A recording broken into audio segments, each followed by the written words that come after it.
of shiny helmets, spandex jumpsuits, and strange monsters. These heroes force feed you a bowl of awesome that is the Tokudon Podcast. Join Carl, Josh, and Rob as they haphazardly welcome you to the exciting genre of Tokusatsu. Now, open wide.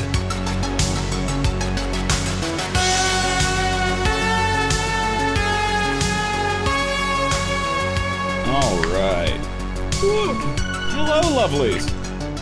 Hi. Peacemaker's still trying to get me to play Sonic out here. I like it. Gotta go fast. Pumping in those channel points so Ken makes me play Sonic. Gotta go fast. Gotta go fast. I like it. What's going on? No, How are we feeling today? Fantastic. How about yourself, man? We're feeling, that's for sure. We're ready to rock. We haven't decided which Sonic Peacemaker. So he may torture me, he may try and convince me. But There's only one Sonic. What are you talking about? I mean, you have to. What are you talking? There's no option for you. I mean, we played it before, so I'm sorry, my spine tingles every time I think of the spin, the inadvertent. Oh God! You mean the tumble? God. As was it Tails? The tumble. No, it was Sonic because it was the island level in the very beginning. The very first level. Yeah, bro. he just keeps tumbling. I was like, what is happening? You pick up the stick and he's just like, I'm gonna explode now. Okay, watch. Yeah, but I left it up to Ken, our other boy, who's on here all the time, to pick a Sonic game for me to play because I am notoriously not a fan of Sonic in any way, shape, or form. you're in for such a treat. It's gonna be fun. So he's going to either convince me or torture me. That's pretty much the options. So we'll see. We shall Make see. it good, bro. You're gonna come back and just like, you're just gonna shave your head to the mohawk and just start. We're gonna come back with those Sonic hats on. That'll be the next episode. It went great. It went awesome.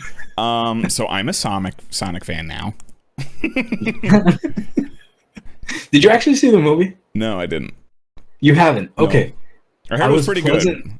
It's actually really good. Let me say, you have to be okay with what it is because it's not like in Sonic Adventure. It's like an isekai. So whatever. But it's not bad. They fixed the weird like. At the very least, he looks good. Yeah, he does look good. I'll give him that. So they fixed that weird like toddler in a Sonic outfit, hairy thing they had going on. He had human teeth. Why did he have human teeth? That weirded me out. They weren't sure like what they were doing. They were like, yeah, we know it's gonna look good. Here, let's make him look as anthropomorphic as freaking possible. Wait, hang on now. Peacemaker, there's speedrun strats to 06. Because I know if you go to Boom, Sonic Boom, there's like you can hop over a wall if you don't update it because that was like a weird jump glitch with Knuckles. You could like hop over a wall. What's up, Gary? Okay. What up, bro? Yeah, it's yes. So you're hearing I'm probably going to get drunk while playing Sonic. That's probably what's going to happen. But I'm afraid if you trigger a glitch in that game, you're going to open a portal, and then Evolt is just going to pop right out, and then that's the end of the world. See, if my luck, we're going to do it, right? We open a glitch in 06, and then I get sucked in, and it'll be basically the Sonic movie. But I'll be stuck in the Sonic universe. You're gonna wake up as Knuckles just like. Why? Why? All four of my penises. How do you? Listen, as long as Pumpkin Hill's playing, I'm okay with it, okay? We're bullshitting because you'd be Eggman real quick. Oh, yeah, absolutely. You can skip most of the first level with 2 glitches, some strats to make it more terrifying, like breaking the speed limit on the high-speed segments. I think we did that. I feel like that's what the tumble thing was in the first level. We broke the speed limit. I was like, how is any human supposed to react to this? The game died immediately. We touched it and it died. Gary says if that happens, it'll be a spinoff of the 80s D&D cartoon where they go on the roller coaster and go into the D&D world. That would be great, yo. Oh my goodness. Being isekai'd into the Sonic realm. Oh, Lord. I'd be the creepy guy with the cloak full of rings, just like in the back. As long as I end up with a mech that does an insanely high-pitched dog whistle-style screeching beep, I'm all for it. Rob, get in the robot! Get in the robot! That's right. I played Sonic Adventure, people. Oh my god. Oh man. Oh goodness gracious. I'm so excited to not play Sonic. I don't want to. What are you buying? It's Sonic. I'll be in the back just like, Son, hey man. You look a little tired from all that running. Why did they give him a car? That's really always my only question. Why does he need a car in the racing games? Because it's his feet. It's like a Flintstone car. He's just actually just directing. That's all it is. At the same point, why does Shadow need a gun? But, you know, brat, and you got to Glock the people. Yeah. I never played that one. But still, see, this is my mentality when it comes to things like a race. If I can jump in my car and win the race, I'm going to do it. So if I can run faster than the cars, I'm going to do that. Unironically, many people have done that. Want a race? I'm just going to step over here. Just excuse me for a second. They just don't hide the tires well enough. Well, maybe if Sonic would buddy up, he would go a little faster. Ooh, dang. See that transition? Dang. Did you see that transition? Smooth, bro. Oh, damn. Smooth. Damn, I am on the ball today. My body is aching painfully. Yeah, man. Hey, I dig that. That was pretty smooth. You know, it's a pretty big deal. You know, Sonic had to run so Shadow could go yeet with his gun. That's what it is. Yes, very true, Gary. Because he's benevolent to good and evil. Oh my goodness. I love it. What if Shadow just ran really fast and threw the guns at people?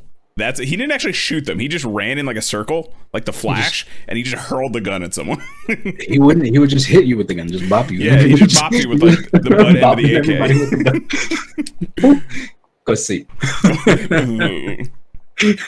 Oh my goodness. Sonic is the weirdest universe in the world. Doesn't he get a sword in one game, or am I tripping? No, that's Sonic and the Black Knight. He gets a sword. The Black Knight. I know more about Sonic than I should for someone who has not played 90% of the games. I think somebody has to. Somebody has to, because my memory of Sonic, legit, Sonic 2, the Underground Railroad track is like the most vivid memory anytime I think of Sonic. That's it. And then the theme song to the casino, that like every 50 years that'll pop in my head and it'll just play over and over and over. It's always Pumpkin Hill and floating around at the speed of sound. Those are the only two I know. That's the worst. That's the worst one. It's the best one. Because you know what? For as ridiculous as Sonic is and how much crap I give it, surfing in the street on a helicopter propeller is kind of cool. I'll give it that. That's pretty cool. He gets off it 2 seconds later, but it's pretty cool. Now, I know it's like everybody's basic memory, but how long do you remember trying to hold down the charge to see if you could like Super Saiyan Sonic? I used to just sit there and wear myself out trying to see if I could break the sound barrier. I did until I realized you could just hold right to video game, and then I kind of gave up. I love it. I'm sorry. Sonic is fine. If you like Sonic, you are allowed to. I very much respect it. But it's a whole video game to me. This is all love, because why not? I don't know if love is the word I'd give Sonic for me. A form of attention. A form of attention is a good way to put it. I'm going to put this in the Discord now, just because now I'm going to infect everybody else with it. Ooh, what is it? No, I don't want to open the Xbox app. Get out of here. God. Xbox. Where's the general? The days. We're gonna get distracted real quick on this episode before we're gonna get it all out of the system. That's what we're doing today. We're getting all the distractions out because we will not get distracted. No, not at all. Not ever. That's not what we do here. We've never done that. Stay focused. What is this? Oh my goodness, what is this? This is something that the earworm that I was talking about. This is exactly the version that pops in my head. Hang on now. So I don't know how we play it, but there's this okay, cool. This gentleman that I don't remember exactly. I respect the hell out of acapella stuff like this. It's so cool. It's dope, and it's like, you know, this supersedes the actual song. I've never seen this actual level. I have no idea what this level is. The chemical You have to plant, understand, bro? I know Green Hill Zone, Pumpkin Hill, and then the city in... Oh, I know, like, adventure levels better than I do the actual Sonic levels. Bro, chemical plant is the shit. That is the jam. And what else? Because it's dope. Like he well, I don't know. I know it was a thing that everybody was doing for a time where they were doing acapella, cutting sections apart. Like it's another one of those videos. I dig this. I dig it. I like it. I mean, Sonic music was never the issue I had with it, because I don't remember most of it, honestly. Because the whole time you're like, it's bullshit. Honestly, most of the time I just didn't have a Sega Genesis, so I wasn't playing Sonic. And then I got a GameCube and played Adventure 2, and I was like, this is cool. I'm gonna go play with the Chows. All right. So that's cool. I dig that. Yeah. So getting into our topic at hand, I suppose, now that we got that out of the way. Yeah, let's buddy up here, man. Let's buddy up and not play Sonic. There's probably going to be a hedgehog at some point. I wouldn't be surprised, honestly. A hedgehog. A hedgehog. It's Harry the Hedgehog. Let's see. What would be a good hedgehog? What rider? Not that the riders seem to match anything other than like an excuse to make aesthetics, but what would be a hedgehog? A hedgehog themed rider. I mean, I guess you could make Saber the Hedgehog because he had the Thunder Hedgehog at one point. Porcupine, close enough, yeah. Porcupine, Hedgehog, so it's all the same thing, right? Kind of. Yeah. They're both adorable, I guess, until they stab you. Like Saber most things. I'm digging. Oh, God. So, yeah. We're here to talk about Kamen Rider Revice and some first impressions and how we're feeling about it, because last time we talked about it, we had some things to say. Yeah. We didn't get a good impression that first go. No. So let's start with that, because I hadn't seen it last time we were talking about it. So, yes, you had not, and I had seen a Raw, so I didn't even know what was going on. Yeah. And that was our Saber wrap-up episode. If anyone was watching the Future Times and wants to go listen to that, that was like 2-3 episodes ago now. So that was our Saber wrap-up. I had not seen the crossover at that point, but now I have, and I have seen all of Revice up to 3. So yeah, that's what we're going to talk about. So the last impression, the first impression we got for Revice was not good. You know, Vice was a goofy farting clown, and Iki was just a super shonen blank face, insert typical character. Yeah. The only thing that was kind of close was the dynamic that they shared together. That was similar. Yeah. But everything else was way different. So it's very much like we said before, where Ghost's introduction was not at all like he was in the show. Yeah. So I think that was as accurate as we could put it. But anyway. 50. The big 50. The big 50. 50. So, just to get it out of the way, the crossover was terrible. That was absolutely terrible. And like, terrible and hate is a strong word to give something. I don't think I've given an actual episode of Kamen Rider that in a very, very long time. Like, that was awful. Yeah. I genuinely was like, why did I just waste my time? Why are you wasting my time with this episode? It just doesn't exist. Yeah, it's as bad as like it's as dismissible as a Tyson. You know what I mean? It's like, okay. Yeah, like it wasn't even like, oh, it was cool to see more Rider things. It was just kind of like, what am I watching? Like, it wasn't even cool because what we got. I mean, it was visually cool, but it wasn't even like cool in the moment because the context of it sucked. It's like, yeah, I can't even really like Revice because he's a goof. Like, what? Yeah, and like this is coming off of, you know, people always have issues when they do radical colored themed riders of this type. Like X8 had a lot of flack at first too. Guy, you know, being fruit themed. It's always kind of the Wild West when new riders are announced and scans start coming out. So it was kind of like, and on top of that, you know, Vice's voice actor is known to be extremely racist. It's already got a black mark on it, but you know, we have to separate the art from the artist as well. You know, like it's hard to do that fairly, but in fairness to the other actors in this show, you know, I'm trying my best to not be just focus on the negative of Vice. I'm just treating that as strictly the Vice character. That's it. Yeah. Fuck that guy. It's just yeah, that actor's trash. If I could mute Vice, honestly, and if there was like a mute Vice option, I probably would. Like just, Honestly, just mute him in the episode. I'd be down for that. But my point is, crap! What? Oh, I'm sorry. What? I got the episode playing in the background, episode 3, and I just made the connection there. Holy crap! All right, we'll get there. Okay. My bad. I was just looking at this I thought you visual were clue. like, oh, I gotta go, and I was like, It blew my mind. I was like, holy crap! I just noticed that. All right, that's dope. Okay. I don't. Okay. I got it. Hold on, I'm right here. Anyway, my point was going into this crossover, everyone kind of had a bad taste in their mouth to begin with. And this crossover being absolute shit didn't help the situation. Like, it was almost like they took, someone is passively reading all kinds of social media on how fans feel, and then they get like the log line of what this character is about, or characters are about, and then they just kind of like wrote an episode for it and like, man, here you go, Merry Christmas. And it was weird.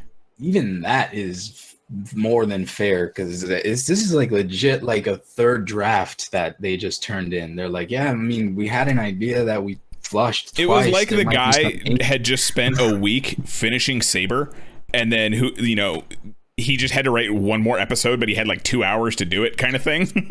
So he was like, here you go, here's your crossover, Merry Christmas, get out of here. He just slammed 7 doses of Adderall. Yeah, he's doing like a line of Coke and some Adderall, and he's just like, let's do this. Street Fighter the movie style. He's like, I got 18 hours to write this. Let's do this. That's how he did it. He imagined everybody as Jean-Claude Van Damme, and that's how he wrote the That's final. fair. That's how I imagine most things, to be fair. So I get it. It's understandable. But oh man, yeah, 18 hours to write an entire movie based on one of the best-selling fighting games of all time. Ripped out of your mind on Coke, and then you get another man ripped out of his mind to play Guile. Crazy. That I could do a whole episode on the Street Fighter movie. Is it Toku? Can we get an excuse to get it on here? Blanca. Ooh. I mean, Blanca. They do the Flash as the Hadouken. Blanca's a kaiju. Blanca's not a kaiju in that movie, but he's scary looking because he's a scientist. I'm pretty sure he's like Dhalsim that becomes Blanca or something stupid like that. Anyway, never mind. I lied. We're getting extremely off topic. That doesn't matter. That's not here nor there. They do a Godzilla homage in that. So technically Toku. Yeah, that one little scene. That'll be the excuse we have to do it on the show. Oh my god, that movie's so terrible. I don't want to watch it again. Never mind. I lied. I don't want to watch it. All right. Anyway, so going into Vice, I myself, and I think a lot of people just had a very negative connotation, negative impression to where it was like, am I even gonna watch this? Like, I'll just watch the first episode and we'll see how it goes, I guess. Like, I went in with getting ready to shit all over this. Like, fair enough. Fair, because it was not a good impression. Yeah, it really wasn't. And like I said, everyone had a bad taste in their mouth with everything with the Vice voice actor, this crossover. Everyone was just kind of like not about it. And then the first episode comes out, and I was like, oh my god, this is fantastic. Right. Like, that was a strong first episode. It was stronger than I think we've had in a while, bro. Like, Build had a good, strong episode, but like not 0-1, even Sabers was like, I think I like how they hit the ground with the exposition dump, but they didn't elbow dive into it, like it reminded me a lot of the first Kuga episode, where Kuga starts off with them excavating the tomb that the Kuga belt and all the Grungy are in and all this kind of stuff. So it kind of reminded me of that when they're like, yeah, some scientists in Latin America, discovered this. And the demons 50 years ago. Right. Yeah. So let's set the scene. So basically the first thing they introduce us to the 50 Dead years Mounds. in the past where they discovered the first Vice stamp in South America, just like you said. So it really does explain a lot of why the dead men look like the way they do. I think. Yeah, I think that's which gonna be was also kind of the weird taste, because everyone was like, "That's weird." Yeah, because they have very like strong mariachi, like Day of the Dead influence, which I thought was kind of cool. But it is a little weird seeing it like very culturally traditional on like a different culture altogether, kind of thing. But I thought they were kind of cool looking. You know what I mean? That was just kind of jarring for me. Like, okay, we go from that to the first thing we actually get to see is the Phoenix, the new the company, we'll call them for now. So it's called Phoenix, and that's where the the guy George works, and he's doing the exposition dump to, I don't know his character, Wakabayashi. Wakabayashi is his character name. The Kazuya, the actor. So they're doing an exposition on just explaining how it's been 50 years since they discovered the Vice stamps and blah, blah, blah. Now they're being attacked by the dead men who are having a fucking blade rave. They attack, and I guess they attacked recently, and they made off with a couple Vice stamps. I feel like we've watched a lot of things lately that just have like opening rave scenes, like Lady Battle Cop. We had this. Quarantine's doing it to people, man. Like, you're dreaming about it. Yeah, I know, right? When's the last time you went to a rave, bro? I just want to be all up and sweaty on something. You know what? Never mind. If I can't turn without just gross. This is why I sit in my house and don't go anywhere. Yeah, bro. No, I'm good. I'm good. So they're having a rave, and we're introduced to the thing, and they're very colorful villains. As colorful as Saber was, this is like another step up from that. They're like mariachi. I don't know if we can get pictures of, but I can try and pull them up. I know Aguilera's the girl, the chick. She's got the red dress. She's apparently the fiance to the giant evil vulva thing. Yeah, there's a weird giant statue that they're trying to wake up, and it's not a statue. That is a fleshy cocoon, if you will.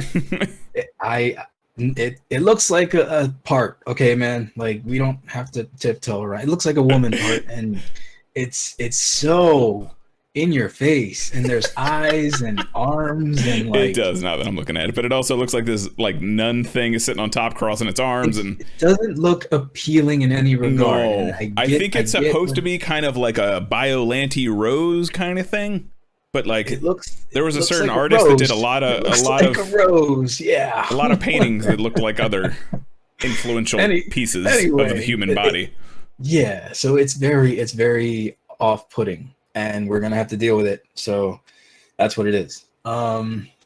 Anyway, so Aguilera is the betrothed to the evil vulva. Yep. And then evil vulva. We have the other character, Julio, who I remember, and then No Hat Julio. I don't remember him. And No Hat Julio. Yeah, that's how I remember them. I remember Julio has the hat. Those are the official names, people? No Hat Julio, I guess. It's Oteca and Julio.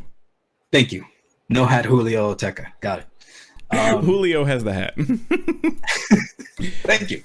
This is Aguilera. She is the betrothed. She is clearly the leader of these gang. And that may just be because of her station, but I'm assuming she's also the most powerful because she kind of like talks them down a few times where she's like, hey, you heard what I said. Their dynamic is interesting because you're not sure the power level there, but you do get that because of her standing. I think that's the only reason, because dude, they're very strong from what I see. Yeah. Like,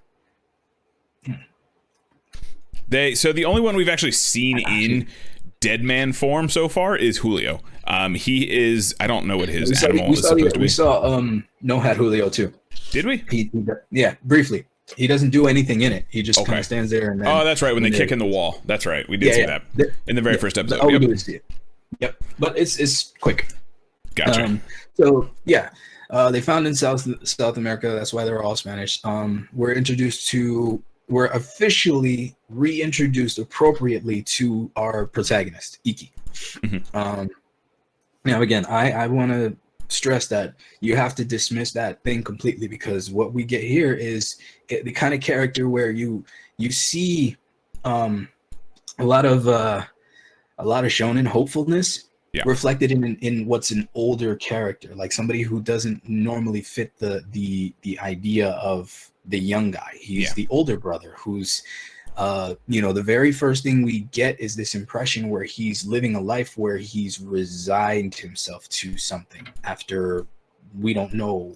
But it's not like the way I saw it, because I'm trying to see like where they're going with the character at 3 episodes in, reflecting back on that, the very brief moments where you see him look at that soccer picture, it's so quick because it is, but when you look back on it, you see that that's the first clue that he's a very layered character of what I think is regret. And in those 2 seconds, I'm like, wow, okay, that's not the same dude. Like, yeah, like he's much more serious. So in the crossover, he's very like goofy and silly and kind of like I would say not a stereotypical main rider, but more like a cartoonized main rider kind of thing. Yeah. Where he's very like almost annoyingly upbeat and happy and goofy. And he's kind of a jokester, like almost like Aruto when he has the comedian thing turned on. All the way up. When they crank that like to 11 and then break the knob sort of thing. But like in the first episode, he's very positive and he's very like happy-go-lucky, but like it's not annoying. Like he's very serious at the same time, and it's really cool. And especially when people start getting hurt at his brother's, like, I don't know what it is like swearing in to the Phoenix organization or whatever it is. It's like his graduating class from the academy, I guess. He's a very serious individual. And he's like very much like, no, man, like we got to protect these people. Stop being a bitch and step up. We got to protect some people. And it's not on I'm a superhero level either. No, it's like, hey, you're a human. There's people in trouble. Let's do this. Yeah, like come on, like let's do it for the sake of doing it, bro. Yeah, like, it's dope. It's refreshing because it's not a superhero complex. And Toma compared it. Just to compare the two, Toma's call to action stemmed from a singular focus. He wanted to get back to Luna, that kind of thing, and that was his call to action. This is kind of like, I have to protect my family. That's literally what it is. His entire family is in this gymnasium. Oh my god, this family dynamic is amazing to me. The writing for this family, it's cartoony, so obviously it's characters, but the fact that the chemistry between the actors is very it's very flowy. I didn't see like the dad is a complete goofball. He's a complete over the top ridiculous goofball, and he's charming about it. Yeah, like it's really charming. And then the mom is like the super serious, like, hey, not super serious. That's a bad way to put it. She's very down to earth. She's very much like, hey, you got to help your brother. Don't feel bad. Stuff happens. You saved people in the grand scheme of things. This, that, and the other. Like she's very down to earth. She's very level-headed. She's going to be the rock that is gonna give him his first power up, and every power up, like she's like, I'm telling you, like, and I think so more for the brother, which we can get to in a little bit, but I think she's gonna be more important to the brother story arc than necessarily Iki's. I think Iki will kind of just be the whole family, which is interesting because this whole family is going to be a part of the show. It's not going to be Iki plus family. It seems like the family is the show. Yeah, and the bathhouse that they own is their new like Kamen Rider hangout. Like it's the sort of Logos HQ. It's the cafe and every other season ever. You know what I mean? Like that's their new hangout. That's the bathhouse.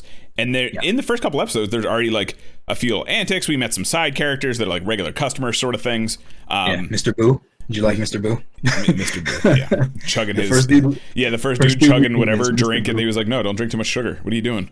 That guy. Okay, so all right. So speaking of Iki, we're introduced to Iki, and we get he does everything in the bathhouse. He's scrubbing people's backs. He's cleaning everything. He basically helps run the place with his mom, as like I guess the most responsible of the 5, I guess.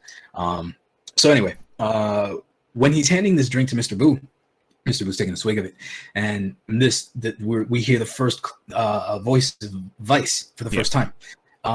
Now I don't know if Iki has been hearing it before, but this is I guess the first time he's responding to it out loud.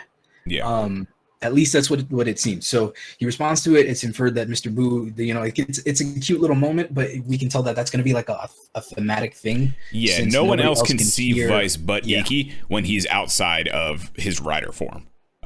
So Vice is just kind of floating around doing his CG green screen thing and like doing all kinds of antics where he's trying to like hit people and he can't, that sort of deal. At one point, Iki literally henshins just to kick the shit out of Vice, and I loved it.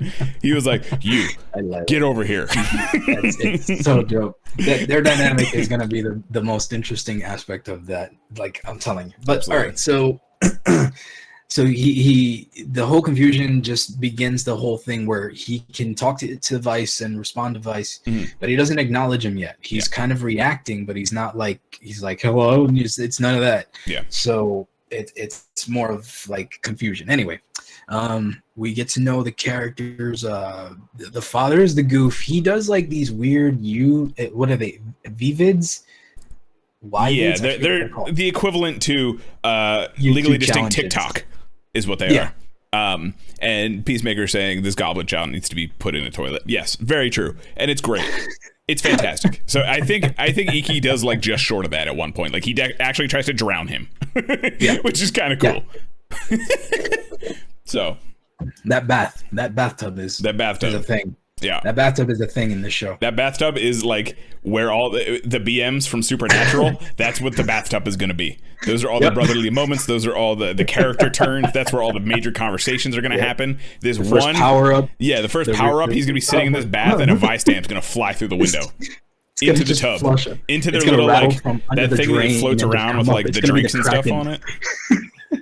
He's gonna fly in and land on that, and he's just gonna be like, "Oh, okay, I guess I got a power up now." That's how he gets his final form. There's no actual character thing to it. It just whoop. We're done. And that's the story. That's it. That's 50 episodes of Revice. Thank you guys for coming. This has been Tokudon. He grabs everybody by the mariachi hats and he just drowns them. Hitch it. This it? That was it? Cool. That's it? Yeah. Kick that. Get out of here. Revice. Get out of here.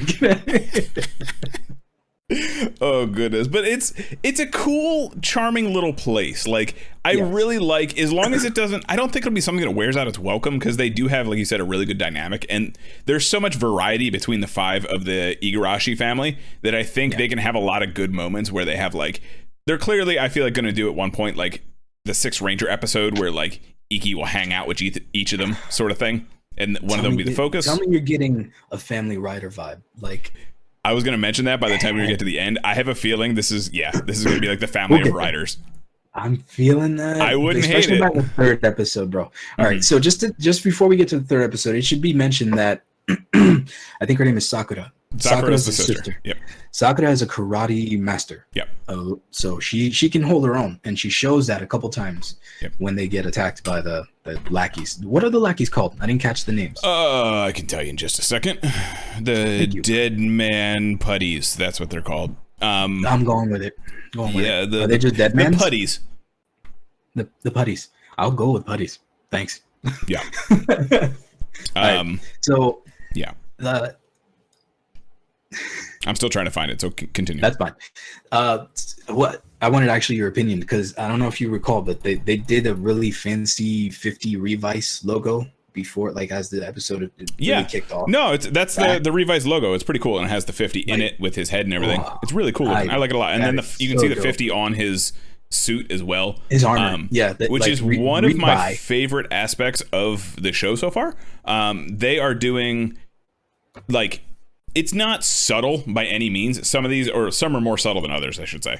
But they're GIF Juniors. That's what they're called. Like Gifu-sama is the vulva. Gifu Juniors. Yeah, Gifu Juniors. Yeah. That's okay. That's different enough. I like that. Yeah.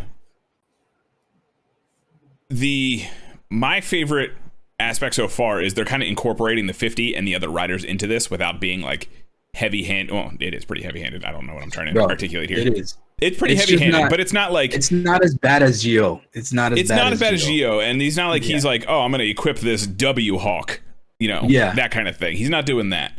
Oh man, I'm digging. Apparently, I missed the stream Peacemaker, but on Hawk they did like a game show prediction thing. Apparently, they were talking about how they think it's going to be the family dynamic as well. It was Hawk... Yeah. Gem, Squall, and who else? I forget who else it was. I'm sorry. Don't hate me. They had one other guest on there. But yeah, they were talking about the same thing. So check it out, guys. They're awesome. Yeah. But yeah, I think that'd be sick. Like Family Riders, I'd be down for that. It'd be like the end of Kiva all over again. You get the generations.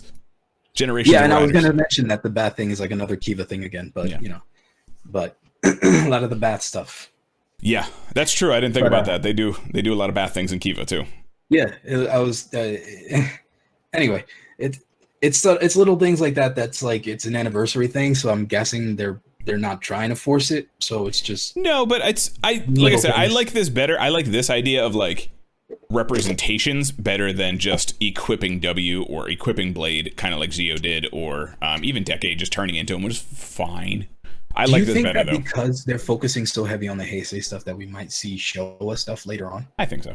It's not like it's the 20th Heisei. This is 50. This is all of Kamen Rider. Right, and that's what I'm saying. Like, I'm hoping that we see like Rider Man, you know, like a decent kind of homage. I have no doubt. I think they're just starting with these because these are what most people are going to be familiar with as of right now. Right. I just figured I would have mixed them up because it's gonna be hit or miss depending. But you know, the diehards like us are gonna be stoked no matter what. Yeah, and the whole point is, Peacemaker just brought it up, that George, the one who created the belt and all of these things, is like a hard shill for Kamen Rider. His whole existence is being a fan. But we should get him on the show. That's what we should do. We should just get him on the show. George is. Hey. I put that in my notes like everywhere. Hey. George is the man. Great. He doesn't have, so in the crossover he had like 01 and Saber plushies hanging off him. He doesn't go that hard, but like he's always, I feel like at one point he was holding a little figurine. Like he goes pretty hard sometimes. I like the whole character is gonna be fun no matter where they take him. Yeah, if I enjoy him a lot. If they make him a villain, that would be dope too. Just saying. Ooh, anyway, nah, he's not gonna be geefing. He's not gonna be geefing. Nah, he's gonna be a good guy the whole time. Speaking of the family dynamic, I wanted to touch on the father. I think the father might be a stepfather just because of the relationship between him and the daughter. It's very contentious, more so than what I would assume, unless he's like an actual fuck up. You know what I mean? Interesting. That would explain why Iki can see his demon as opposed to everyone else. So that's true. That's certainly possible. So it was just a vibe that I got. So we'll see. Headcanon that one. Put it on the tape. That's the plot gun into the sky. That's what that is. But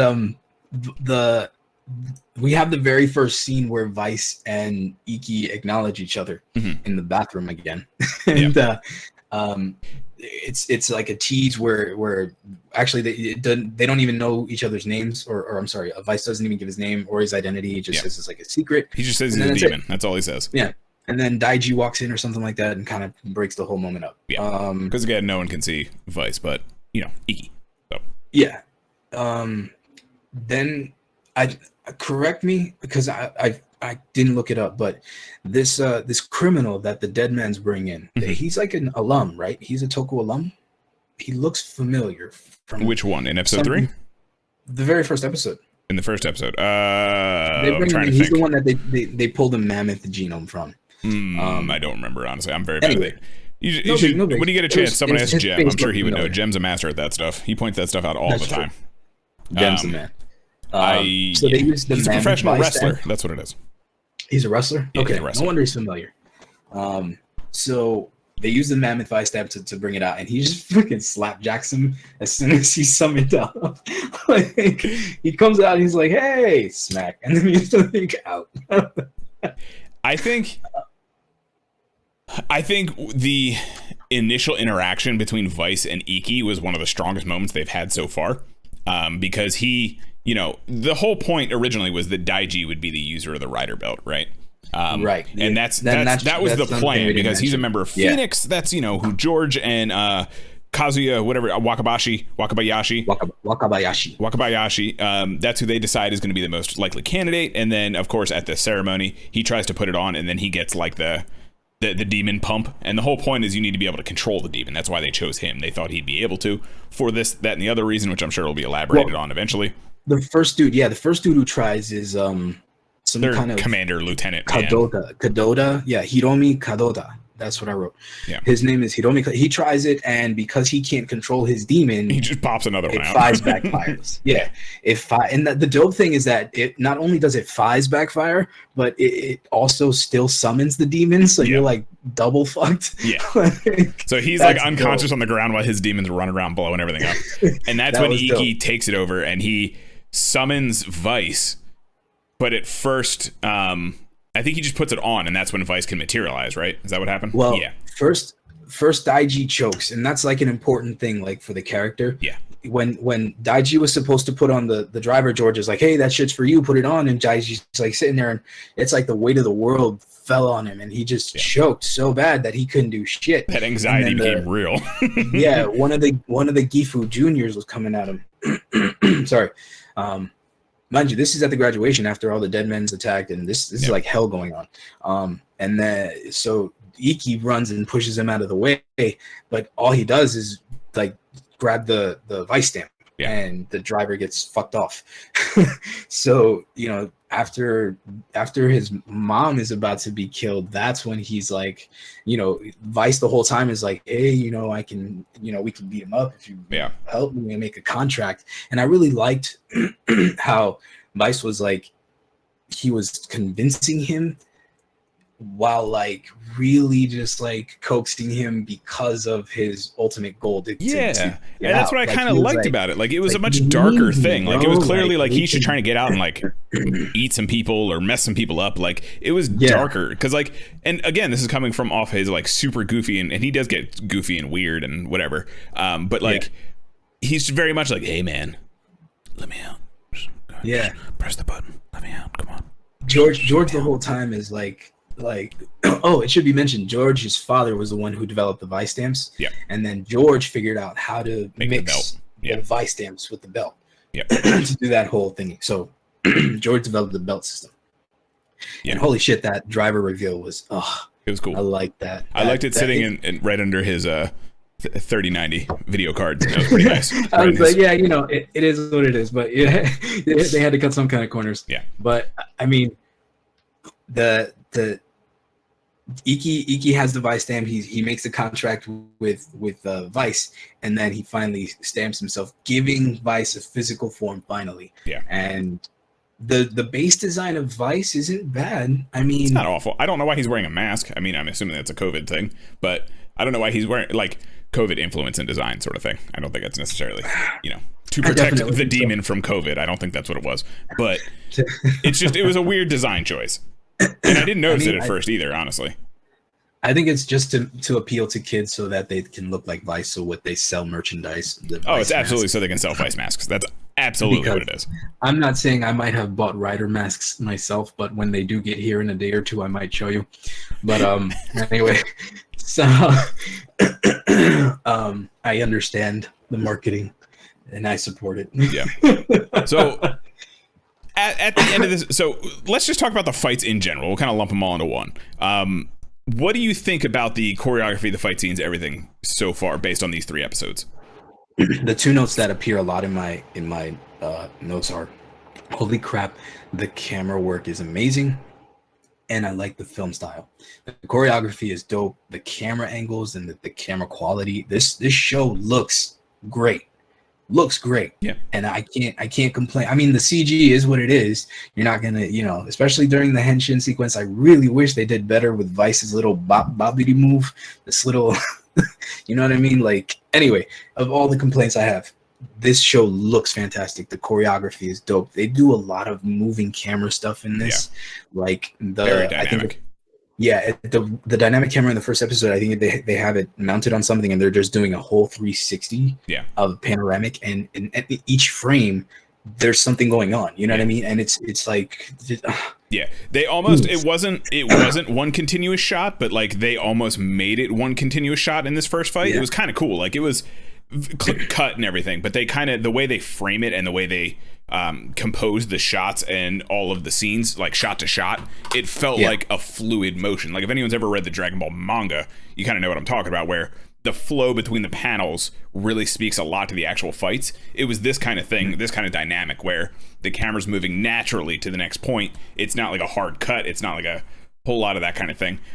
They've been doing a lot of those handheld shots with drones and GoPros. Nice. Yeah, they use a lot of... Is it drones? I had a feeling it was something like that. Oh, yeah, there's absolutely drones being involved. But there's also a lot of steady cams going on, too, which is you might see people walk around with like a big vest and it has a big hole on it, and, you know, you'll see remember those days? Oh, those yeah. Were good days. Yeah.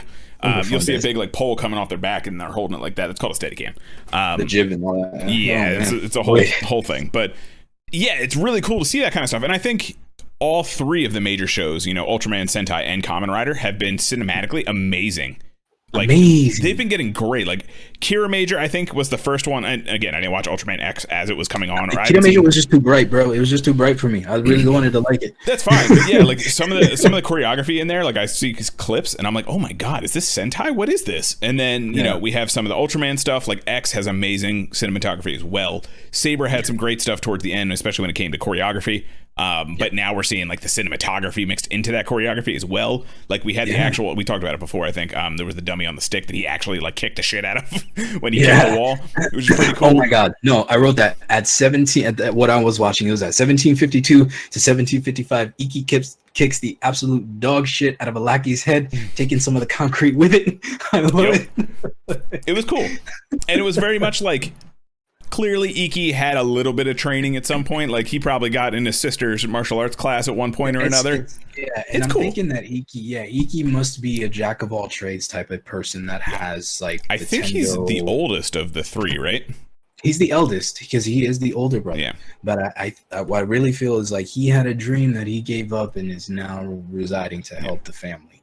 Maybe after dad died or something like that. You know what I mean? Because that's the stepfather. Because the stepfather isn't much help. No, so he's just kind of hanging out. Gary wants to know if we think the family will see Vice at some point. Yes, I do. I believe Vice will become apparent to all of them at one point or another. Especially to Daiji, because Daiji is going to be the first one to engage with Vice. And it was probably going to be bad. And it's really bad, especially with how Vice is like always. We should mention that Vice at first was going to eat Mom. Yeah. And that's when Iki took the driver. Yeah. Because when he turns the driver on, I don't know if we mentioned this, but when he turns the driver on, it sucks Vice back into him to Henshin, and then he gets like control again. So now that you've seen the actual legitimate Henshin, what do you think about it? My first question: what is the text messages? What is that? So there is Genem Corp, who's been doing some of the translation, has been translating those text messages, and they are a lot of flavor text. Okay. So I think they're kind of important. It was kind of a. Once I saw that they were actually translated on one of the Genem, I was watching episode 2 was translated by Genem, the one that I saw. Okay. And seeing that it was actual like flavor text, I was like, oh, that's kind of cool. I wish all of them translated that. Well, yeah, I mean, but what I'm not if it's just flavor, then it's whatever. Then okay. Yeah, it's pretty much like their internal monologue with each other, sort of thing. It is the one aspect of the Henshin that I'm not fond of. I really hope that they cut that down because it's such a dead moment. Especially, I mean, I get that if you were able to read along with it, it'd be dope-ish, but there's nothing. My thing is like, I'm always a fan of the dance, right? Like the full like obnoxious pose, like Showa era, that kind of thing. He just, that's all it is. That's my only thing. It's not bad by any means. I just think they let a lot of the CG do the work. Yeah. So the power needs to do something more. So I'm hoping that's because the text is just. I don't hate it and I don't like it either. It just kind of is what it is. But I like the actual rider form itself a lot. I love the Rex form a ton. I think the suit looks so clean. Yeah, the design has grown on me a lot, and I'm all for it. And I don't know how I feel like. So in a lot of the pictures, it kind of has this bubblegum pink, but like when it's moving around, it's almost like fleshy. Like it's almost like me colored, which is a little weird. I see a lot of X8. I just kind of put X8 in it, and I'm okay. You know, I'm used to it because of X8. Yeah. So it's not too much on me. Yeah. But I get that it's weird. Yeah, and so the forms we've seen so far are the Eagle, Rex, and Mammoth, and then we've also seen Megalodon, but we haven't actually seen it in the show itself. Right. And then it looks like Terra's on here. I think that's in the next episode, but it looks like Terra's Fies. And then that's a dope design. I like the Fies it looks very Excel with the chest opened up and everything. So it's pretty cool. I dig that. Megalodon is Decade, and then Eagle is W, and Mammoth is we've seen Mammoth too, is Deno. Deno. So what do you think about these forms? The Rex form being the base form has the most potential because it's gonna be, I don't know, like the whole stamping aspect. We should talk about a couple things that he can do. The Rex form is my favorite because it's his.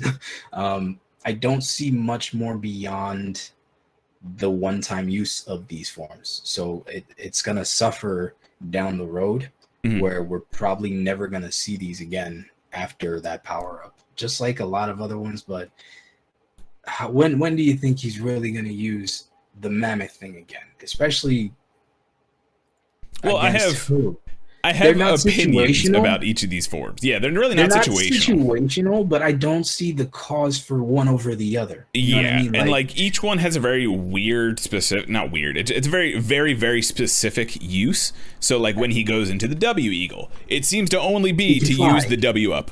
Double up or buddy up. I'm sorry, eagle buddy up. Yeah, he buddies up for the eagle to fly, and we'll get into those in a minute because I have a whole rant about those things. Yeah. All right. So let's talk about the Rex. The Rex, he stamps on himself, and he can do giant thick boy legs. Yeah, he got these thick boy legs, which wasn't awful. And that's not bad because that I think that just led to the rider kick, which is fine. And it's dope that when he triggers his kick, it also powers up Vice at the same time. Yeah. Unwillingly. So that's dope. Their kick is not bad in the Rex form. The eagle thing, I guess what really bothers me is that they have to do these goofy physical pre-positions. Yes. So they have a form called Buddy Up, which is this weird animal form of them just like holding each other, and then the armor pieces form the animals. Now it's not as elegant as Kiran Major. It's very rough looking. It's weird. Uncomfortable. They look uncomfortable. Yeah. And there's no way that this is something that the choreographers were doing willingly. I think a lot of this is. I mean, it's all CG too. Like it's all like not great CG. Well, yeah, no. After when they're doing the whole movement, but I'm talking about they actually show them awkwardly lining up before every sequence. They do it on purpose. Yeah. It's just like, I guess it's fan service, but why? Yeah, like it's this. I'm all for, so if anyone's ever, listened way back in the day, I talked about this a little bit. We were talking about like, if we could design our own riders and what we look for in riders. Anytime we've done a top 5, we've also mentioned it. I love animal motifs. I think they are cool. I am always one. I know you're not the biggest fan of them, but I love not really animal motifs. I think they're great. They're simple. There are a lot of cool things you can do. And I think in some aspects, like the mammoth and him having the double boomerangs, they didn't make a lot of sense, but he has the double boomerangs, which is different. That's, they're the tusks. It's the tusks. It's like, different, okay. But like, I don't see why that had to be a mammoth other than like Vice was more mammoth in that case than, Revy was. But at the same time, like the T-Rex one is cool. Like, that one, a little more believable. The eagle is, it just has a giant eagle head on it. I don't know why it's really an eagle or what it has to do with W other than the wind, I guess. Flying wind makes sense, I guess, a little bit. I just, I don't see what the mammoth has to do with Deno other than when they're in the form, they make a track and start sliding around it. That was cool. I did like that. It was all right. It was fine. That was all right. I was like, I can forgive it. I want them to do more, but at the same time, like I just don't want them to do the CG things. Yeah, I just don't want them to do the CG. Rely on that thing. It's a good idea, not a great idea. But like, it also comes down to like you're saying, I wish they had more of a point. Like, right. There doesn't seem to be much, like, it's not like they all get a unique weapon like Deno's boomerangs or anything like that. I know we're kicking off the show and everything is, we're still lining things up to even get. And these are also, Peacemaker mentioned it. These are like the beginning forms. I guarantee they're going to drop them. Like, when's the last time Saber used any of his little attachments? So exactly. Once he got the 3 volume, it was like, okay, the rest of them are gone. Got it. Yeah. So we get to end the first episode is just that we get the Rex Revice kick, which is dope. In midair, you get the freaking Vice saying "swing" for some reason. I didn't know that was still a thing. Well, can we also talk about how he power bombed someone? So. Oh, did you like that? The Vice screwdriver? So I will say, I'm going to preface this by I agree with everyone. I think the Vice voice actor should be, I don't know, just deleted from everything. He should be deleted, period. Yes. But I was just talking about 2 weeks before this episode aired, talking about a Zangief rider and how cool it'd be to watch someone Siberian Blizzard a grunt. And here comes Vice. Like, Toei went, "We got this." And Toei just was like, yeah. They were like, Ishinomori's ghost was like, Ishinomori was like, "We have to give it to him. We're just gonna ghost write this." Yeah. So right out the gate in episode 1, Vice power bombs a grunt. and there's an Spinning explosion and everything. A screwdriver spinning bomb. power bomb. And Yes, I will it was say, dope. if nothing else, that was amazing. I could do one of these and be done with Vice for the rest of the season. We're done. He's dead to me now. It's cool. I'm down. Vice. He did a power bomb. We're good. Delete him. It was dope. That was very well done. And that's it. And that's all he'll get. That is the most kudos That's he'll fine. get. I'm fine with it. If that's the only thing he gets, that's cool. I don't want him to get any more, honestly, because that just gives him more props. But, you know, it's fine. I did like his Deno form, though. So Vice has his own forms with each of these as well. Yes. And I thought his mammoth version was kind of cool just because I like big, beefy armor dudes. And I always talked about, you know, Genbu as a rider having these big bracers. That may or may not be some art that I'm getting done right now. But anyway, he may be having these big bracers, you know, big punch bracers. I'm all for that. Yeah, I mean, it looks like shields. He looks like Sao Ren, like a mini Sao Ren. Yeah, exactly. Yeah, Trying like a to mini find tank. Vice on him. There he is. But yeah, he's got his own forms that associate with each of these. And most of them are honestly, he just has the animal's head chomping over his. Yeah. And that just seems to be what it is. Who was it that got the Owen Buster? The what? One of us got the Owen Buster. I forgot who it was. The Owen Anyway. Buster? Yeah, his little axe. His axe is called the Owen Buster. No. I I didn't do buy it. like. No, I liked the Owen Buster because it's very much, how do I put it, sleek. It's not a cumbersome design. Yeah. And it's believable to be a gun as well, more believable than Which I usual. thought it was a cool little gag that they were like, oh, you know, he was flips, really he like gag. it gets knocked out of his hand and he catches it and he shoots someone by accident, Zenkaiger style. Yeah, it in was the like second episode episode. 2. Yeah. And I was like, oh, that's cool. I'm always down He for catches that. it. It gets knocked out of his hand. He just backflips. He ninjetti backflips and catches it. And he's like, "Oh shit!" He shoots someone by accident. and even the bad guys were like, "What?" Yeah, it was cool. It was a cool little moment. Like it was kind of tongue in cheek, but I enjoyed it. That it's stuff like that makes Kamen Rider worth it. Yeah. The second episode kicks off with that first dude getting dismissed or whatever. So I'm thinking they're starting him back from the beginning. So he's definitely going to be the secondary writer or tertiary. But I think he might be like a villain at first. I think he's going to be like the anti-rider, whatever you want to call him. Yeah, I mean, he's pissed off. He doesn't think Iki should be holding the belt. He doesn't think that he should be the one doing it. And because he failed, he got demoted. Yeah. So he's definitely got a vendetta against him wherever he goes from here. Yeah. He might even be the first one who gets like a different way to become a rider, like a different kind of belt sort of thing that isn't made by George. He may be like dead man powered, like Motion Chaser kind of thing. Could be. Makes sense. I wouldn't be surprised because they seem to be, their whole thing with the dead men is recruiting people. Like right now we have a young lady of some kind who's kind of their newest. I thought it was going to be Ayaka from the third episode, the friend, but I don't think it is. Yeah. So they're recruiting people to like give them Vice stamps or like pass these Vice stamps along and that kind of thing so that they can help revive Gifu. And that seems to be the big plot of the Deadmans, revive Gifu. Whatever, what ends that gets them, we have yet to see, but you know, it is what it is.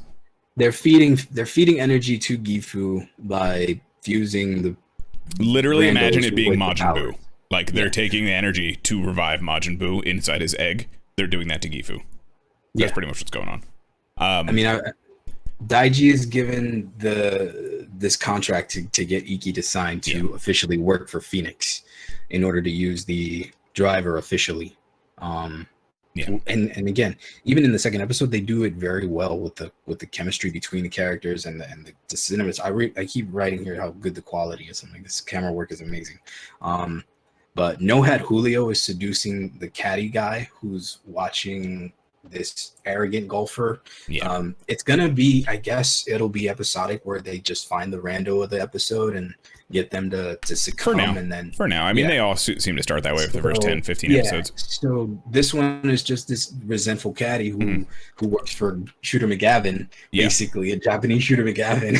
And then who won the PGA Pro Tour, but then last time he like failed miserably, and now he's getting ridiculed on social media and all this kind of nonsense. And for not taking he's treating his caddy like shit. So the caddy is like, well, but in that case, demon time. So we get that, and No Hat Julio gives him a Vice stamp, and we get the Mantis one, Kamakiri. Kamakiri. We get the Kamakiri. What do you think of the Dead Man designs overall? outside of the like the generals, the like Vice stamp ones. The Gifu Juniors are dope. I like that they're simple. I like that they look like armored putties, like, and they look more intimidating than they do to be lackeys. Like they're not just like one punch knockouts. Yeah, I dig them a lot, and they're not cumbersome. Yeah. What do you think about the? I don't know. What do we kind of want to call them? Lieutenants, I guess. The actual like. Yeah. What are their names? I guess there'd be the lieutenants. They're just like Mammoth Dead Man.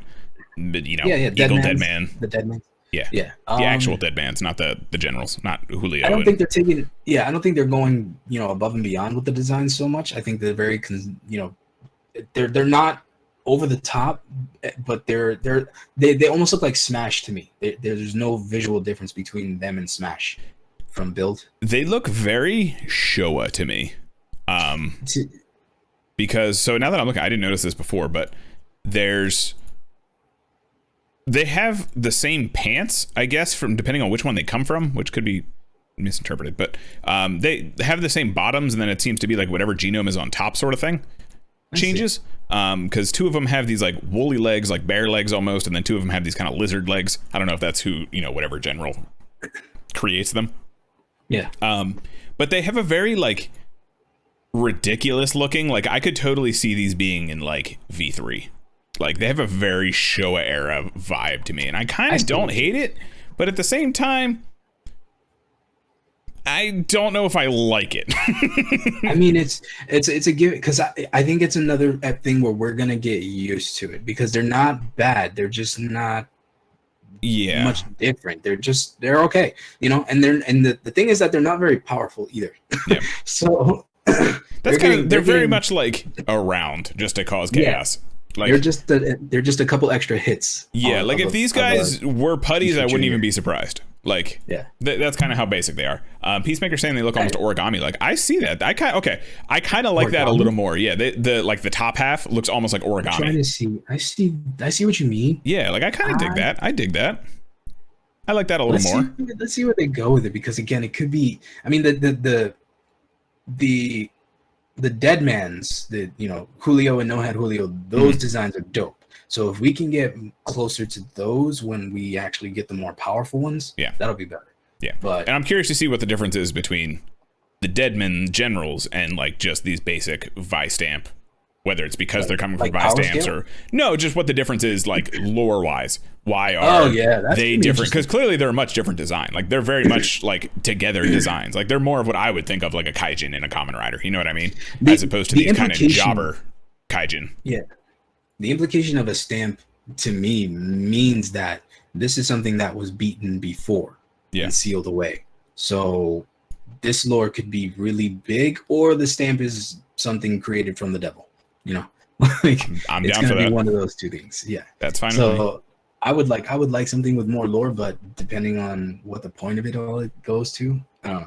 I'm sold just because I've said it many times. I am a fan of mythos when it comes to the, you know, the Kaijin and the bad guys of the seasons. When, you know, the Gronki have their own language, they have their own history. Even the ones in Agito. Anything that always has, you know, the previous king history going on. I think we're kind of leaning in that direction with these guys. So I'm curious to see where it goes, and I'm really excited because I think that'll be they're saying really it's all about inner demons, right? Yeah. So you're thinking that this is going to be a lot of like inner psychology about the characters in it. Like, so you're going to get hints, like, and I see it, and I wrote a note here about Iki. Like, I don't know if you noticed it, but during the episodes, did you notice that whenever Vice engages with a character, right? Especially that Araki guy, that attitude, that anger after he pulled him back was heavy on Iki. Like that anger wasn't just frustration, you know, because it wasn't like a comical get back here, you know, it was like a get your ass back here, you know what I mean? Like I see this level, and I think part of that too stems from the first time they had an actual interaction. Like, you know, he lets Vice out. Vice attacked his mom. Like, that's literally the first interaction they have. That's the dope part of this episode, of episode 2, is they focus a lot on that guilt and that level of responsibility that Iki takes on. Yeah, because Iki refuses to transform until Vice says. It should be said at the end of the first episode, Iki gave the driver back to George. Yes, because he wanted to go back to just being the. Yeah, he's like, I'm not. It's too much responsibility to protect everyone. I'm just here for my family. Yeah, and then George was like, "You could do both, you know, like do both." Like, hey, great, do both. It would be great if you could do both. Yeah. But it's and he sticks to that. You know, he's not flip flopping just because it's not annoying. Mm-hmm. You see that he bases his decision on his sense of obligation. Yeah. So it's something that continues through the episode, especially tacked onto the level of responsibility that he takes on for Vice, because he knows he can't trust him. Yeah. But in order for them to do anything, Vice tries to convince him that he has to use him. And it's and this is, I don't know if you like that as much as I did, but the writing for Iki in this episode was great in terms of how he presented his principles and impressed them and made them clear to the characters and to Vice directly. My thing, so right now with Iki, when it comes to Iki's character specifically, is Toma. I didn't like at first just because he was very generic, but he grew on me over the series, right? Like I've come to very much enjoy Toma. I like him as a character. Yeah. Right now, I very much like Iki, and I'm afraid over the course of the series that's not going to stay as strong. You know what I mean? That's kind of my gut feeling right now. And, you know, there's no reason for that. It's kind of like I'm still surprised at how much I'm enjoying these first couple episodes kind of thing, and I'm worried it's going to degrade over time. I understand your position because I feel that too. Like I felt like the writing is so strong in these first couple episodes. Like this character is coming across clear. He's a genuine character, trying to be as genuine to every. You know what I mean? Like it's like I get his complex because it's relatable, from right? Like it's extremely relatable. It's so relatable, you know. Like of course everybody has their dreams. Like of course everybody has the stuff that they want to do. Yeah. But you also have this compulsion to be there for everybody and to help those, and that's what drives him into action. You know, and that's what's dope is that he doesn't hold back to help. Yeah. So to get more details on the episode, what do you think about the opening theme song? Because I've listened to it like 500 times already, and I love it. I'm indifferent, honestly. I don't enjoy it very much. I like it a lot already. I don't know. It was kind of like X-Aids, where it's just a very different style. So it's not necessarily that I hate it. It's just like it's not what I, in my brain, think of when it comes to Kamen Rider themes. You know what I mean? That kind of thing. Maybe because I'm so over Saber's opening. That's fair. Yeah. So I think it was just a breath of fresh which air. was more of, you know, a typical Heisei-ish, you know, style. Kind of. I still think the ending theme song could have been the opening. I'm just saying it has two opening theme songs. It has two opening theme songs. It's fine. But either way, it's a very different song. And I think 9 times out of 10 insert songs and like specific character themes, and usually the ones that they do like towards the end, like they did Rainbow Escalation and all those kind of songs, like those end up being my favorites anyway. So true. It's fine. Yeah, Spinning Wheel, all that kind of stuff. Supernova. Oh my god, Supernova. You know, all the good ones. Oh my god. All the classics. Tetrafang. Yeah. Oh my god. So those end up usually being my favorite of the series anyway. So, you know, it is what it is. It's fine. I just don't feel strongly either way. Honestly, I mean, we're also 3 episodes in, but anything I have that's a problem is either, you know, minor? Not necessarily minor. It's just, it didn't really matter because it wasn't like every major issue I have comes from the crossover, right? And that's just, we're just deleting that. So period. We're started 0. Right. Anything else is I just don't feel strongly in any way. So fair enough. As of right now, it's either meh or that's pretty cool. That's kind of how I feel. I mean, that's the range I'm at right now. I'm just really convinced as to the chemistry between the characters and the direction that the plot is saying it might go. So far, I'm being really hopeful because it's showing us that, you know, ignore that episode 48 of Saber. It didn't happen. Like, I'm going with that because it's really good so far. The one thing I like, though, or I'm not sure if it's an actual thing, but when Iki accidentally stamped the bike with the stamp, Mhm. and Vice possessed his bike. Mhm. Does that mean that Vice possesses the whatever vehicle, and that's what it is? And I it's think not that's how just we're the gonna hover get, bike? the hover bike thing. Yeah, the Revice hover bike. I think that's how we're gonna get that. I figure, but so it's not like he has a set hover bike. It's just like it's this hover bike that he stamps. I would assume it's just kind of like a Phoenix vehicle. He hops on and then stamps it, and then Vice goes into it. I think that's dope. Because it looks like, from what I've seen, the Megalodon, it seems to be that maybe playing into this hover bike thing that he has. So who knows? So Peacemaker brought up a good point. How do you feel about Vice breaking the fourth wall? The first note was like, I guess if it's gonna happen, it should happen periodically like that. But then we have Iki acknowledging that he's speaking to the fourth wall. Mhm. So it's not something that I think is gonna be able to be sustained. Yeah. Like, you either kill it now or you overdo it, and then it's just gonna ruin it. You entirely. milk the dead horse while you're punching it. Yeah, like it's how many dead. Like, yeah, no, legit. Like, Yeah. I don't know why the fourth wall break, especially with him. Like, if it's a matter of the comedy, I guess. So my thing with that whole thing is, I'm tired of Deadpool. That's how I feel about it. Like, you remember what happened when we went to see that, right? I know, and like, it was fine the first couple times. Now we're like 11 years out, and it's still like prominent, and it's kind of getting old. It got old a while ago, in my opinion. So like, I just don't enjoy that kind of thing, really. So I could do with it or without. I'd prefer it without it. Really understand what he's talking about. He's just kind of venting at the camera. I'm just venting right now. That's really all it is. No, I mean, legit. It's really distracting. You see, it's pointless because it doesn't do anything. Exactly. Like, it doesn't add anything to it. Like, it's he's a funny character. I get it. Unless he gets like a Deus Ex Machina power up from that, like, you know what I mean? Like, if he grabs his life bar and beats someone with it, we're gonna have a whole other conversation. This is a hyper combo. Yeah, if he does something like that, that's a different story.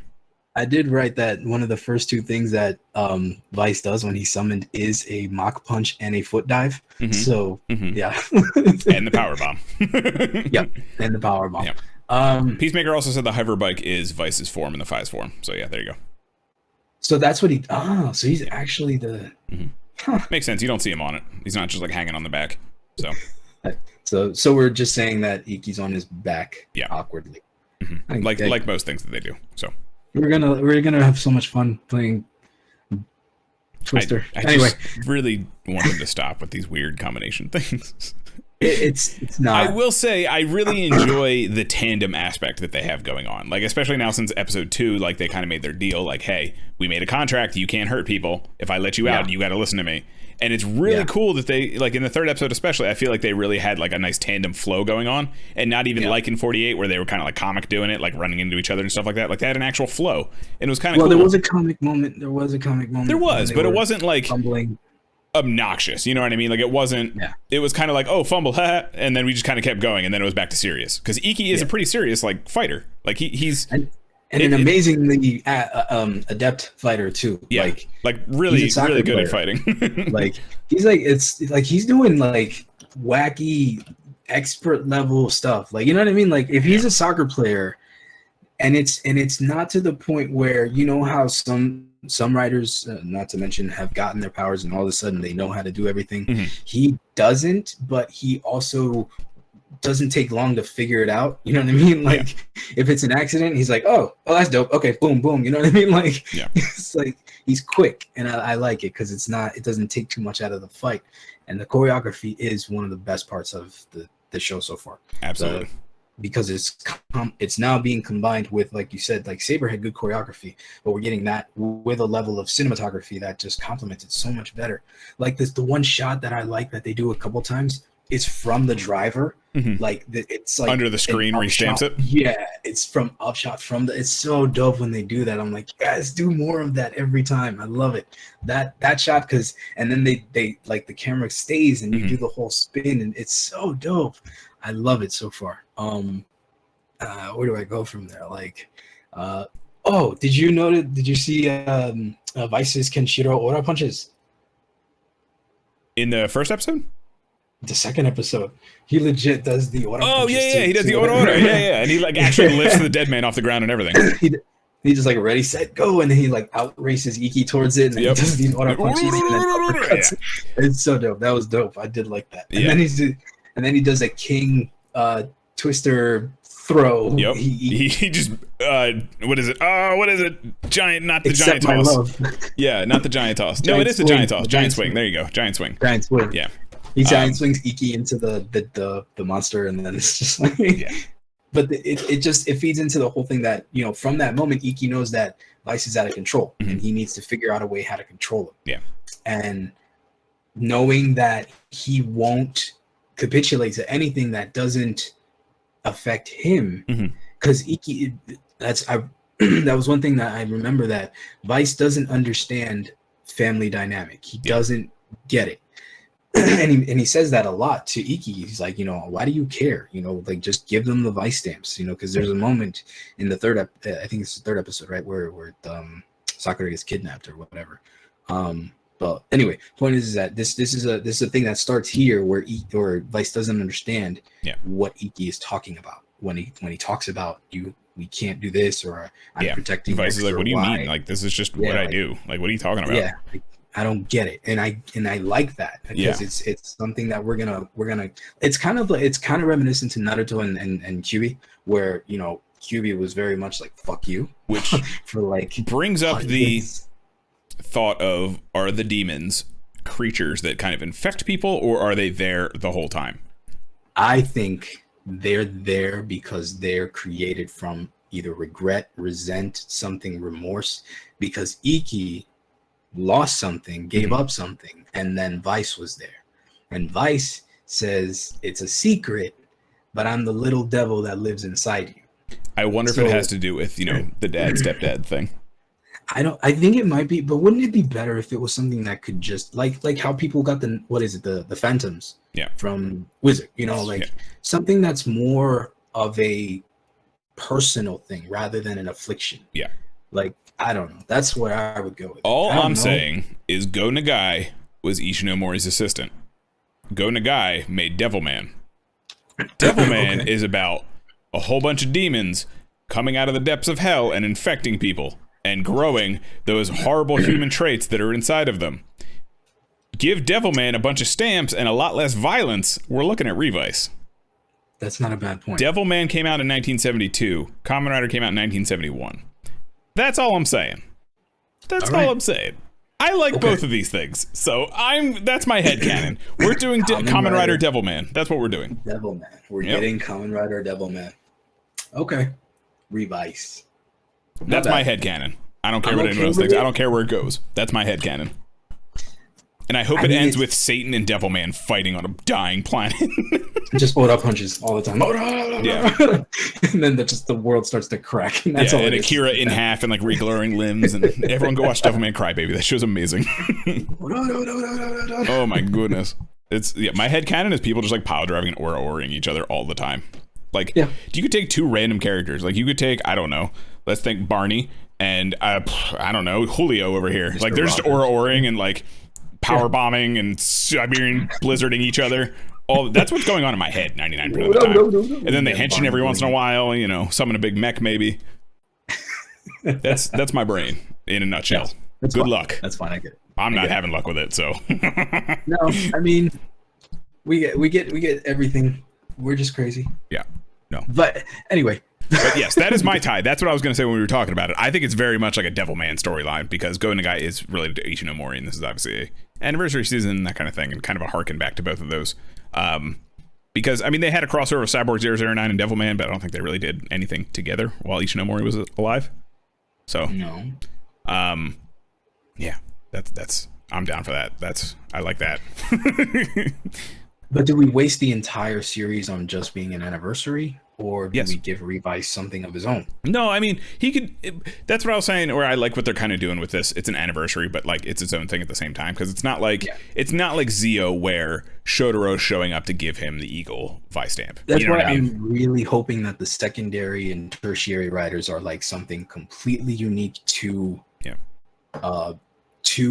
Revice and not like the secondary or tertiary riders as well. I would like if maybe the secondary, even if he does the secondary riders, just so we have that main and secondary thing, because I think they are equally as important. But then the tertiary is like their own. Maybe that's the lieutenant guy we were talking about. That's the dead man, kind of, you know, just uses dead man stuff and has its own, like, almost like the Yuya's jackal form, where it was like based on the kaijin itself, not necessarily a rider. Yeah, I don't know. I don't know. I'm on the fence because I want it to. If they're gonna do it like that, just please do it better. Some of them, it's very hit or miss when it comes to the actual designs. Like, I think Peacemaker mentioned it earlier, but like them all having the same color palette is kind of not great. I don't know how I feel about that. I kind of wish they did vary the colors a little more. You can only look like a 90s, you know, Dixie cup like so many different ways. Yeah, there's only so many different dots we can do here. So, yeah. I like them. I want them to do a little more if they're going to do that. But, you know, it is what it is. I'm fine with it. Yeah. I think in this one we get... It'll all depend on what the super form looks like, I think. His first, like, real upgrade.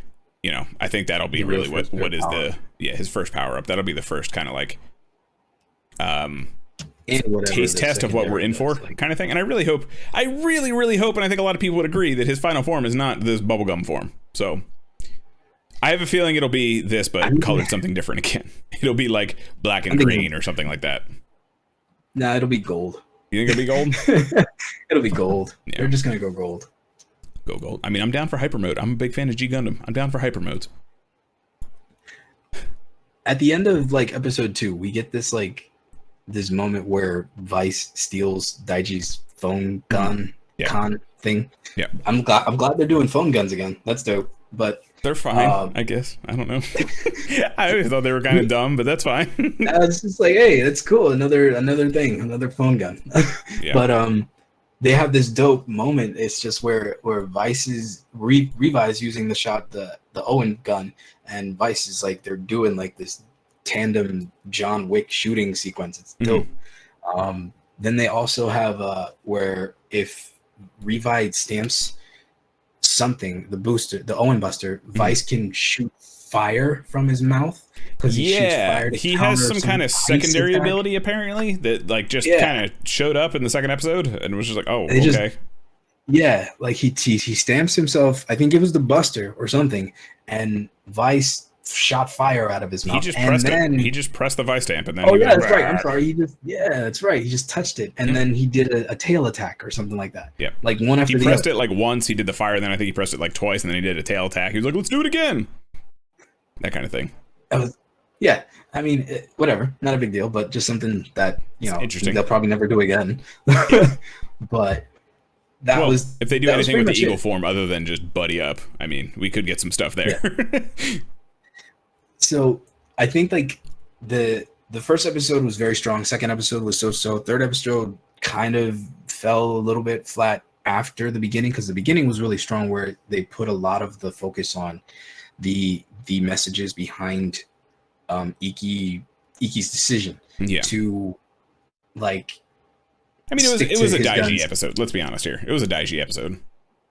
It's very indicative that Daiji is now going to be the secondary, or if he's going to be the secondary, it's a different driver. So it's going to be something totally different. It doesn't even look remotely close to the Revice driver. No, it's black and red with some red. It almost looks like the steam guns from Build. It almost looks like that kind of. It has a very crude look. Like it looks as finesse as almost like an engine, literally like an engine, as opposed to the Revice driver that's very like techie looking, very modern. Yeah. So looks futury, but this one is like coarse. But anyway, that's what he ends up with. When he gets I'm sorry, he took that when he went. He was at the middle of the fight when the sister got captured. So there's this creeper guy. It's another like monster of the week. The beginning episode, No Hat. I'm sorry, is it Hat Julio?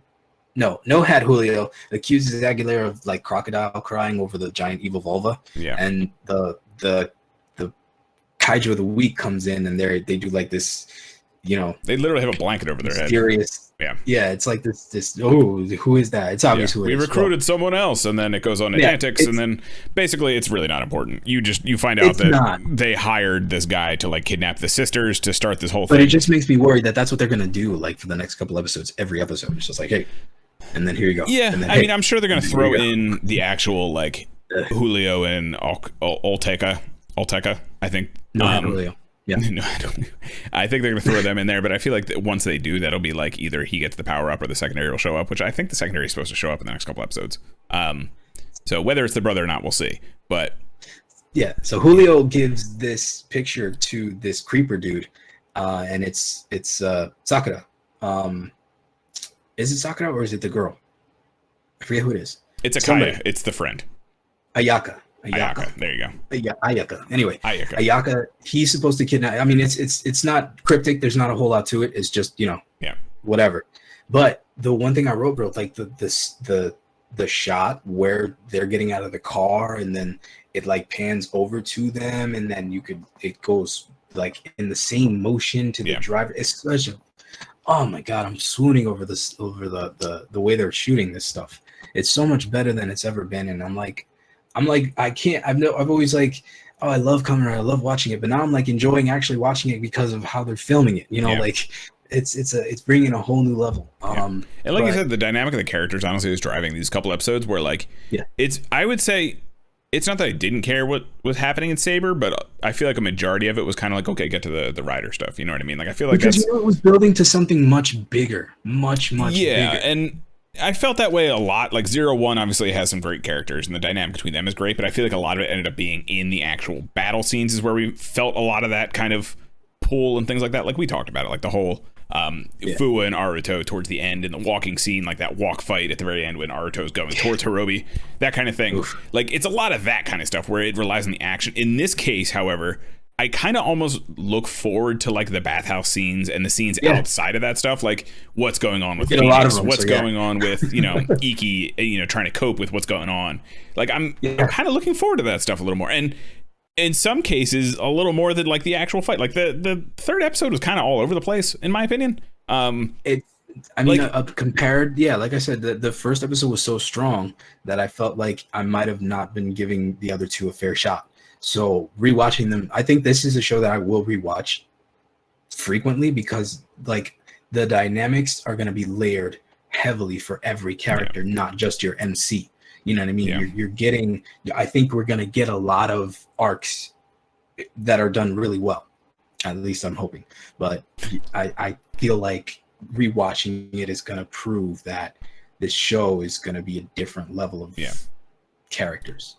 I hope it's, like I said, the third episode was all over the place. Yeah, and like would get really messed up. Really, what kind of bugged me about the third episode is the brother runs away mid-fight. Like he runs all the way back to Phoenix headquarters mid-fight to get these vice stamps, and then he has the moment where like he's about to take the driver, and then Wakabayashi shows up and is like, "Hey man, don't do it because you're not ready." And then he just puts it down. So then he just like takes the stuff over. No, I don't think he did put it down. They don't show him putting it down. I mean, it's kind of like one of those. Unless you see a body, they aren't dead. So, yeah. I think he took it anyway, and he's gonna dedicate to train to use it, and then come in like a pinch and do the secondary save. Because I think the Dark Rider thing is gonna go to that other guy. You think he's gonna Otherworld Goku that shit and show up at the last second, hold nap above his head? It's gonna be that. Oh yeah, I forgot I can do this. Yeah, he's holding Nappa. You touched my kid. Whoop! You killed my kid's real dad. What are you doing? That was a Piccolo joke. If no one got that, was some big brain Piccolo stuff. That's what that was. Daddy Piccolo. Yeah, real dad Piccolo. I said dodge. Anyway. So Ayaka is with Sakura. Ayaka is, I guess, a old love interest or current love interest of Iki. I think they said he's known her, or they've known her since they were little, kind of thing. I mean, it's obvious that he has like a he had his all little yo sup kind of moment. And you know, and even Vice was like, what? Like, what are you doing? Who says yo? Like, he said yo. But So this was very character heavy, like you said, because Sakura gets taken with Ayaka by the creeper dude, and it's a standoff where, you know, and I kind of didn't get why. I didn't at first get why Iki didn't henshin to chase after him and to stop it, but they made it clear that Iki doesn't carry the driver with him. No, Daiji has the driver. Yeah, because he never signed the contract in the second episode, so he doesn't have the driver. Right. Daiji takes it to him every time, and I must have like looked away for a second because like Daiji said something like, "Where's my brother?" But like I just didn't know if he was like, did he expect his spider senses to tingle? Did you call him? Like what was something like that? What was going on here? It was Daiji keeps the driver. I mean, that's all I wrote. I don't know why. Because that's all that really matters in this episode, honestly. And then they get the Den-O form, and Julio shows up and henshins, and he's got this kind of cool like trumpet gun thing going on that fires like 2 fireballs. Pretty cool. And then they just they buddy up again. And honestly, I was kind of like, that's where I clocked out a little bit. I was like, God, please stop buddying up. I don't like it. The Den-O form, you know, the Den-O form, the mammoth. It's not bad. It's just for some reason when they go into the buddy up form, the mammoth moves on rails. Yeah, and then it literally hops on the Den-O train rails. I don't know why. Yeah, it just does. And they float, they attack, they die, and that's it. Yep. And then they unbuddy. And it's just like those are the moments that they're gonna put the focus on for reasons. Yeah, I don't think that's a great idea. I think it's a good idea. This is very much the beginning of when he's getting, you know, his base forms, his upgrades. It is the liner form reference, I guess, technically, yeah.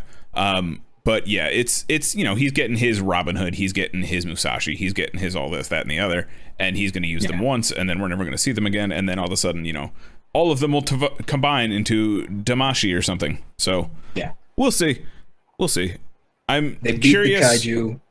What do you think his first power up is going to be? Do you think it's going to be like a token boost kind of thing, or do you think it's going to be a whole new shtick? If we're focusing on the anniversary thing, I think we're going to see either a decade or a geo. Well, I mean, we have decade. It's a megalodon. I mean, then I'm thinking it's either going to be like the geo super form, it's going to be the you mean like the decade armor that would like switch between them, something like that, like all the super forms power up, you know what I mean, like a tribute to Tokun, to whatever. I wouldn't hate honestly if his first power up is like the Ichigo stamp. I kind of wouldn't hate that, but that was only for the special. Did they do that already? Did he actually get that form? I know they showed the stamp, but did they actually get the form? I don't know. It's either good. I don't know if they're gonna do Showa, then I would agree, but I don't know how well they're gonna focus on Showa. I just, because it's 50 years of Kamen Rider, they should. They have to. They literally have to. Even if they do it like, if, you know, it could be one of the other major ones. It could be Black. It could be, you know, V3. It could be whoever. It could be Super or Stronger. I'm sorry. That's why I figured they would like intermingle them with the Heisei just to make it, you know, something that you could digest easier. But if they're gonna power dump, you know, who's gonna be as stoked about Rider Man? You know, like you have to take that into account. Like, that's why I think they're starting with the Heisei stuff. Peacemaker says that they're gonna swap the stamp panel because apparently that's a thing you can do with the driver. You can like swap the actual panel itself. Oh. I wouldn't be surprised. So that would be kind of, if they do that, I feel like that might be like a token boost kind of thing. You mean like for the belt as an addition? Because isn't there like another section that looks like there's another clip? I mean, probably, but it also looked like he had 2 like stamp holders on the sides as well. But the actual like the screen, the mount screen thing that he stamps, that pops off. Yeah. Ooh. So I'm sure there'll be a new connection on there, that kind of thing, which would be. I mean, I wouldn't hate if there was like a new base form that he kind of like rounded. I like that kind of stuff because I feel like it gives a point to like the base versions sort of thing. Like that was really the only thing I liked about the Galaxy Sword, whatever the hell it was called, the Hyoto Koken Seiken, whatever. Oh, the Koken Seiken. The Galaxy Sword. That was the only thing I liked about it because I like that kind of stuff when they, you know, not that, you know, I wish the actual base form itself wasn't just Brave Dragon, but I like when they reuse stuff like that, like token boost and things where like it's a power up to the base stuff, and there's still a point to like Musashi. There's still a point to whatever weekly power up to this because it's now the stronger version, even if they only use it for another week or two until he gets like an actual form. You know what I mean? I like that kind of stuff. I miss it because it's you know, I don't like form of the week. It doesn't do anything. It's just Why? One last thing I will say about this is I hope they keep the rider number down. I don't want another 42 belts and that kind of thing. Like, we're gonna give a belt to the family, we're looking at 5 already. That's fine. I'm down for 5. So we have 2 so far, right? We have 2. And then I'm sure there's all kinds of attachments for the 2 of them, because that's clearly the first and second. And I'm sure, you know, the other one seemed to have the stamp holder like on top. That seemed to be like, I don't know if they're gonna pop into it, like go all the way in, or if that's where he stamps, but it seems to be on top. Almost like a train engine, almost, now that I think about it. It has like a smokestack. So I'm curious if they'll go like all the way. Like yeah, it kind of had that steampunky sort of thing. So I'm curious if the stamp will go all the way in, or if they'll just like place it in there, that sort of thing, or if it's even stamps that it uses. I'm assuming it is, because it was with the 2 other Vice stamps. So it's the only gimmick so far, and there doesn't look to be like a substitute or anything. Peacemaker's expecting 8 riders. I feel like that's too many. I want less. 8? Why? Less riders, more forms. That's all I want. More buddy ups. More buddy ups. No more buddy ups. No more remixes. No more buddy ups. I'm okay with not having big CG dumbness. I'm okay with that. Rider, Toei, listen to me. You don't have to do big CG monsters. You really don't. It's okay. Sentai does that. You don't need them. Don't listen to him. He doesn't know what he's talking about. Obviously, we don't need it. We don't need any more freaking. What are they? Alternate Kugas or whatever. I don't like the 4th wall breaks. Delete Deadpool. Get him out of here. He belongs in Marvel vs. Capcom 3 and nowhere else. Damn it. Hi. I'm Ryan Reynolds, being Ryan Reynolds in every Ryan Reynolds movie. But you love me, so give me more money. Okay. So yeah, Revy and Vice, since they're counted as individual riders, if the family essentially all got them, and then, you know, they each have a demon friend. So that'd be about 8. 10 technically if all 5 of them got it, but yeah. Would they have their? So we're gonna. So you're looking at 6 if the 3 kids get them. This is gonna turn into Kamen Rider JoJo, where everybody's gonna have a stand. Listen, and it's gonna if his final form is straight up a stand where Vice can actually do things and just be summoned, I will be okay with it. It'll be JoJo Kaisen, because they'll have domain expansions and everything. Oh my god, it'll be amazing. And then it'll be like, oh god, don't say that, because he's the voice actor of Toto too. Damn it! Oh no! Yeah, he's the voice actor of Toto. Don't ruin that. Come on now, man claps. He claps. And he switches places. It's a cool power. God, why you gotta be asshole? Why people gotta be racist? Come on now, why you gotta do it? I just have one question. Yeah. What kind of rider are you into? Lots of legs and a big ass. Revy's got a nice tight suit. That's all I'm saying. Omega. Omega. I like it. Oh man, do you have any other thoughts on Revice while we're here for this nonsense? I mean, yes, it's got the potential to be an amazing story told on multiple fronts, not just a dope rider in a dope world. Yep. So I'm hoping that they can keep the writing as good throughout, and they don't fuck up Iki. If they steer into the characters, I don't think they'll have a lot of problem, honestly. Like, if they keep that strong, they won't have a lot of problem. So completely agree. Yeah, I just hope they do a little more with these forms, because they do kind of look, I don't know, cutty. Now that you mentioned the origami thing, they do kind of look like paper cutouts too. So I'm curious if that was kind of the vibe that they were going with these stamps and paper and all that kind of thing. It's an interesting aspect. Yeah, it's interesting. I'm just surprised we actually got stamps this time. So I want to tell you one thing. You know, seeing as to how Revice is the big 50th rider. Yep. You know, 50 is a big number. It's pretty important. It's 50 is pretty big. It's a pretty big number. It's weird. It's almost like another show that we may know of may have a 50 thing coming up soon. You think? I'm familiar of something. It's coming to mind. I don't think. I don't know what it is. It's Tokudon. We're coming up on our 50th episode of Tokudon. I believe this is 39. 39, I think. Let me just double check and make sure, because I'm a bad multimedia manager. Yep, this is episode 39. So 39. We are coming up on 50, and we're going to plan something big for 50. I would like. Maybe we'll do some kind of giveaway, but we're going to plan on something to do like on the show as well. It'd be pretty cool, I think. And hopefully maybe we can get some people to come hang out for the big 50. The big 50. So especially you guys, all of you guys are definitely invited for that. So we're definitely looking to create some fun. We were talking about potentially having people, what was it, like write their own riders, and we kind of look at them. But if anyone would like to do like a listener lore kind of thing, like Lorehammer does that. If you guys want to like make your own riders and you want us to read them, send them in. Send them to me. Either of us on Twitter. You can send it to the email address tokudoncast@gmail.com.